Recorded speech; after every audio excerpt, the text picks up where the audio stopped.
you peoples of the internet. Hey, camera. Okay, good. You remember how to focus. Nice. So I got this Halloween garland thing, and I thought, I'm gonna use this as decoration in my video. But guess what? Where the fridge do I hang it where it'll actually be seen? Like, even if I hang it up too high, it's just not gonna be seen unless it's like from here. So I kind of just threw this down here and hoped for the best. I don't know. But you might notice that my hands are a little bit redder today. Nope, I'm not turning into a tomato despite a popular belief. I made this stuff. And you might be thinking, what in the world is that? And guess what? It's diet blood. Okay, let me explain. I think I got this idea sometime earlier in the month, maybe even in March, I don't know, where I could just paint with fake blood, but guess what? I don't have fake blood with me, and I'm not using real blood, because this is a cruelty-free YouTube channel. Totally. The only cruelty is to the I don't know. It's not to the dogs that are barking, even if they think it is. But I thought I still want to do this. But how do I do this if I don't have fake blood, and I don't have an animal to dissect or a person to kill? That sounded wrong. Okay, seriously, I got these water brushes. I had a few empty ones sitting around, so I just filled these with food coloring. Actually, no, I decided not to use food coloring. I decided to use water flavoring. I actually still have a couple of leftover packets here. And yeah, I basically use this stuff and make my own free. Well, actually not free, since I already had the flavored water thing, and it costed money at some point. But yeah, I made fake ink blood. So I thought today I need a Halloween Discord profile pic.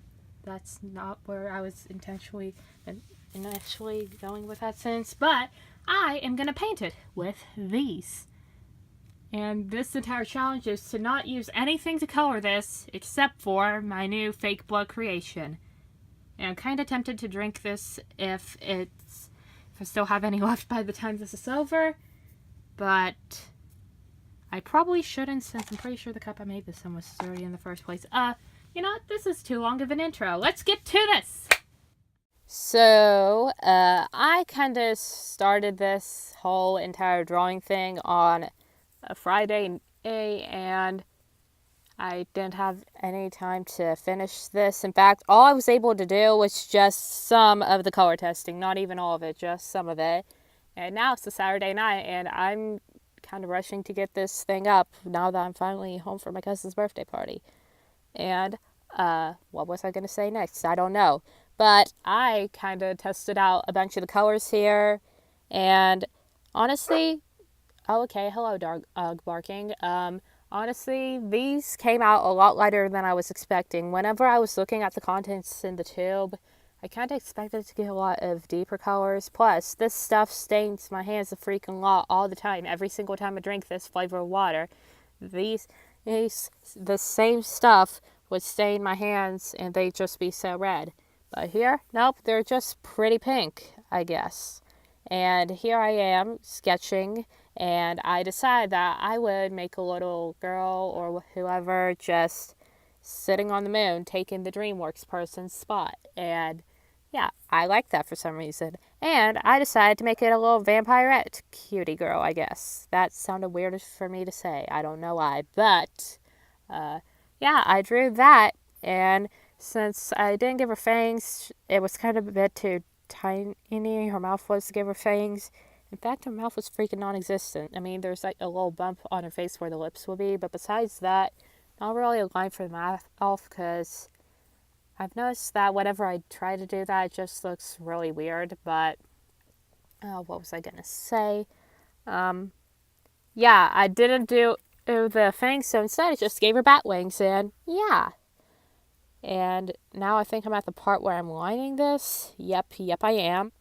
And I don't know why, but for some reason this little vampirette character thing just seems to look kind of cute. And this actually comes out looking a lot better. It was really hard to do the moon.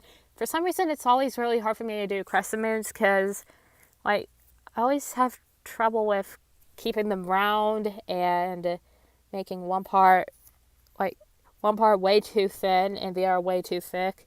That's another problem I kind of tend to have. But now here I am finally coloring this in, and I initially started with the plan to just build up the colors starting from lightest to darkest. And I start with the moon and then the skin of a girl, and that's basically how it went. Peachy and pinky, I guess. And then more barking. I also did some shading on the moon, and I also decided to use the darker colors for her clothes. I used a slightly lighter, well, not lighter, slightly darker pinkish color for her shirt, and then this color that I was hoping would be darker red, but it just came out to a sort of orange color. Did that for her hair, her pants, almost said her shirt again, and her wings. Yeah, I tried to make those as dark as I could. I remember that during all of this, I just tried to layer on those colors as much as I possibly could, but there's just a point where there's not much of a change in tone. And even if there is, it's not noticeable anymore. You should just freaking stop trying. Because, yeah, I reached that at some point towards the end. And, shoot, I'm on frame. Nice. And barking. Nice. But, yeah.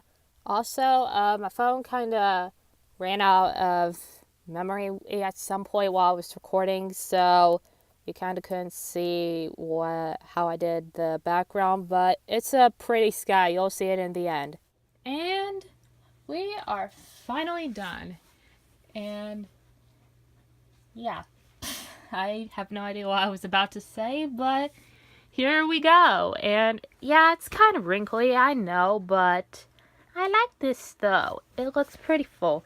It's a lot more pink than I was expecting. I was kind of expecting some to be a bit more red, and I kind of expected that I could get darker tones than I did here. Like, I was expecting we could eventually get to a deep maroon or whatever if we kept going long enough with this, but looks like this is the best we're getting. It looks a bit more pink and orange than it does on camera, but either way, both ways are pretty and I don't quite know what to say except for it smells like cherries. This little vampirette girl thing is cute, a lot more cutesier than I was expecting it to be, but you know what? I like it. And I have no idea what else to say, but who knows? Maybe next week I'll do something else Halloween-y, or maybe, who knows? It could be painting with another flavor water. Who knows? I just realized it's going to take forever to get that cherry limeade flavoring on the water brushes. Dang it. But still, this was fun to do, and I don't know what else to say, but if you have any idea for what else I should do, some kind of flavor I should paint with, because why not, what I should draw with said flavor, or whatever, it doesn't even have to be a flavor, but yeah, whatever it is, just tell me what you want in the comments below. Maybe I'll draw it. Hopefully I'll be able to. And yeah, goodbye from me, my little vampire girl, and dang it, where's the cat? Also from this thing, because we need it to be a bit spookier. The vampire girl and the Halloween garland that's now hanging up out of view are not enough. Okay, bye.